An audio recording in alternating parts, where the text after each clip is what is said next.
हैं हमारी एकादशी बाद में क्यों आती है। कुछ लोग पहले एकादशी रहते हैं। जिस एकादशी को हम लोग नहीं रहते, ध्यान से सुनना, आज वही एकादशी है जो हम नहीं रहते। आज है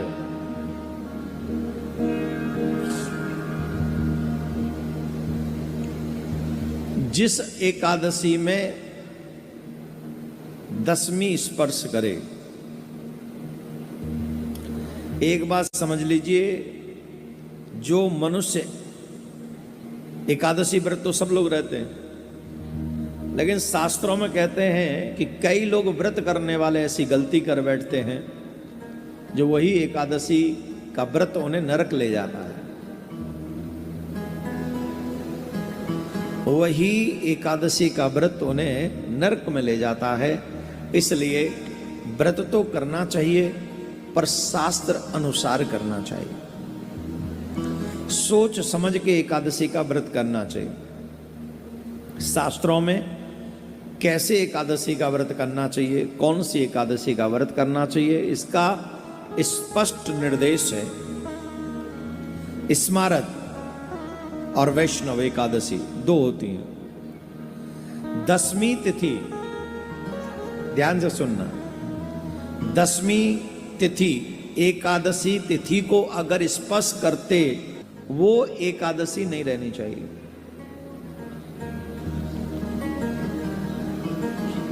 आपने देखा होगा, मोस्टली कई बार ऐसा होता है कि दसवीं में एकादशी प्रारंभ होती, स्पर्श हो जाता दोनों का।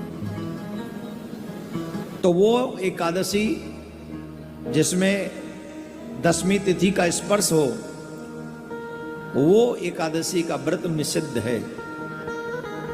एकादशी तिथि द्वादश तिथि का भी स्पर्श करती हो, अगर जैसे एकादशी हम व्रत कर रहे हैं और उसमें द्वादशी स्पर्श हो रहा हो, तो वही उत्तम एकादशी का व्रत माना गया है, श्रेष्ठ एकादशी का व्रत माना गया है।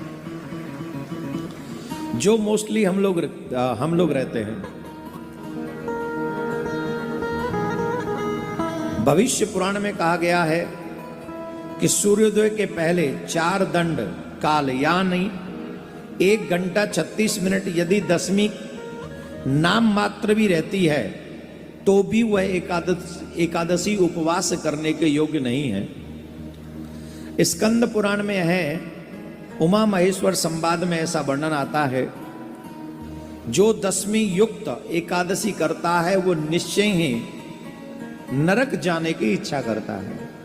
ये हम नहीं कह रहे हैं। बाबा भोलेनाथ मां पार्वती को उमा जी से महेश्वर कहते हैं। जो दसवीं से स्पर्शित एकादशी है, जो मनुष्य उस व्रत को करता है, वह नरक जाने की इच्छा रखता है। ब्रह्म पुराण में आता है कि धृतराष्ट्र के 100 पुत्रों का नाश हो गया। उसके पीछे एक रीजन ये भी था, उसकी जो पहली पत्नी थी उसके साथ धृतराष्ट्र ने दसवीं स्पर्श वाली एकादशी का व्रत किया था, जिसके कारण उसके वंश का नाश हुआ। ऐसा हम नहीं कहते, ये ब्रह्म पुराण में आता है। इसलिए हम लोगों को वैष्णव एकादशी का व्रत करना चाहिए।